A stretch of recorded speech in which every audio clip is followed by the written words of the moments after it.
আসসালামু আলাইকুম শেখ। ওয়ালাইকুম আসসালাম রহমতুল্লাহ বারাকাতুহ। আমি সিলেট থেকে। জি, বলেন। আমার প্রশ্ন হচ্ছে জাকাত নিয়ে।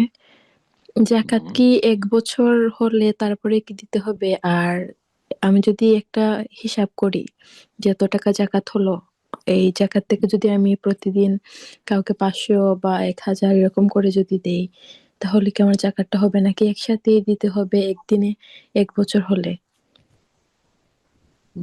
যখন জাকাতের বছর পুরা হয়ে যাবে তখন জাকাত ফরজ হয়ে গেছে। 1 বছর যদি পূর্ণ হয়ে গিয়ে থাকে তাহলে সাথে সাথে জাকাত দিয়ে দিতে হবে। বিলম্ব করা গুনার কাজ। ফরজ আপনি বিলম্ব করছেন, কিন্তু সময়ের আগে থেকে যদি 500 100 200 করে দিতে আছেন আর হিসাবটা নোট করে রাখছেন, যারা গোটা বছর দিতে থাকেন, আগামী বছরে যে জাকাতটা ফরজ হবে, ধরেন এখন এই যে 2026 শুরু হতে যাচ্ছে, তো অথবা রমজান থেকে, অধিকাংশ লোক রমজান থেকে শুরু করেন। এই যে সামনে রমজান আসছে, এই রমজান আসার আগে যতটা সময় আছে এর মধ্যে আমি জাকাতের নিয়তে দিতে থাকবো। জাকাতের নিয়ত দিতে থাকবো আর নোট করতে থাকবো। আর তারপর রমজান আসলে দেখলাম কত টাকা হয়েছে, এই জাকাতের নিয়তে দিতে থাকলেন। এভাবে অগ্রিম জাকাত আদায় করা তো জায়েজ আছে। জি, এইভাবে গোটা রমজান রমজান পার হইলো, রমজানে আপনি গত বছরের জাকাত পুরোটা দিয়ে দিলেন, শেষ করে দিলেন। আর গরিব মিসকিন অভাবীদের কাছে পৌঁছে দিতে হবে। আর তারপরে আগামী রমজান পর্যন্ত যে 12 মাসের মধ্যে যে জাকাত ফরজ হবে সেটাই শাওয়াল মাস থেকে অল্প করে দেওয়া শুরু করলেন। 500, 1000 এইভাবে দিতে থাকলেন। আর তারপর আবার যখন রমজান 1 বছর পুরা হইতে যাচ্ছে, পুরো হিসাব করে দেখলেন যে আমার 1 লাখ টাকা জাকাত দেওয়া হয়ে গেছে। আমার জাকাত কত ফরজ হয়েছে হিসাব করে, যদি 1.5 লাখ হয়েছে, 2 লাখ হয়েছে, অথবা 1 লাখ হয়েছে, তাহলে আপনার জাকাত দেওয়া হয়ে গেছে। এটা করতে পারবেন। কিন্তু জাকাত অলরেডি ফরজ হয়ে যাওয়ার পরে সেটাকে আবার আরো 1 বছর পর্যন্ত আপনি অল্প অল্প 500, 1000 করে দিতে থাকবেন, এটা ঠিক নয়। যে এটা করবেন না। আল্লাহু আলাম। আসসালামু আলাইকুম রহমতুল্লাহি আবার।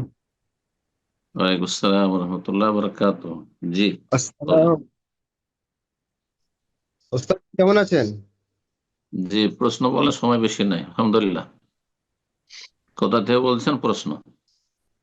আমার আমার আমার বাড়ি কলকাতা। জি, বলেন প্রশ্ন। আহ, প্রশ্ন হচ্ছে, আমরা অনেক মানুষকে বলি যে কেমন আছো, বলে আলহামদুলিল্লাহ, বা কাজ বলি কাজ কামে খবর জবর বলে আলহামদুলিল্লাহ, আল্লাহর রহমতে চলে যাচ্ছে।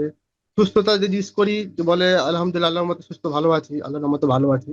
কিন্তু তাদেরকে যখন 5 ওয়াক্ত নামাজ পড়ার কথা বলি বা ইসলামের বিধি বিধানের কথা যখন বলা হয়, তারা তখন ওইগুলো এড়িয়ে চলে আর দুনিয়াবি কথাবার্তা মানে বলা শুরু করে দেয়।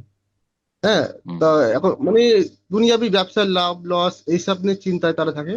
যখন হুম, ইসলামের কোনো আলোচনা করি তারা শুনতে চায় না। হ্যাঁ, নামাজ হুম, পড়ার কথা বলে শুনতে পারে। ওটা হ্যাঁ, তো গরজ এইরকম নাই লোক, সেজন্য। পেট হ্যাঁ এইসব পেট লোক কি গরজ নাই সেজন্য। এইরকম লোক কি হেদায়তের উপরে আছে নাকি না? মোটেই হেদায়ত নেই। কেউ জিজ্ঞাসা করছে কেমন আছো, আলহামদুলিল্লাহ, এটা নফল কাজ, ফরজ নাই বলা। আলহামদুলিল্লাহ এই ক্ষেত্রে বলাটা ফরজ নাই, কিন্তু নামাজ পড়া সবচেয়ে বড় ফরজ।